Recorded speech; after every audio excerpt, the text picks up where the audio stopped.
મેં કીધું હું તો લડીશ, મને કંઈ ફરક પડતો નહીં, અમે ટિકિટ બીજી વખત નહીં આપે, મને કોઈ ચિંતા નથી. તમને એવું લાગે છે કે જ્ઞાતિગત જાતિગત આની અંદર ભેદભાવ હોઈ શકે?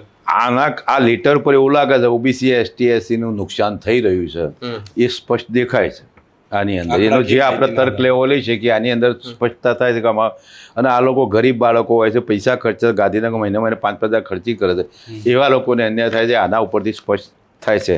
આપણે એમ નથી કે કોઈ પૈસાને લેવડ દે થયું કે કોઈ આમ થયું કે તેમ થયું, પણ આ હકીકત છે હકીકત એમ.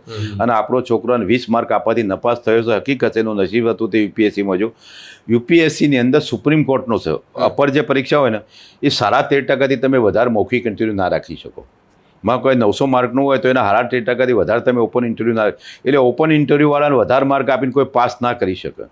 આવું યુપીએસસીની અંદર છે આજની તારીખમાં. એટલે સરકારશ્રી હવે તો પાછું શું લાવ્યા છે નવું, 150નું લાવ્યા છે. અત્યારે હાલ નવામાંથી 150માંથી માર્ક આપવાના છે.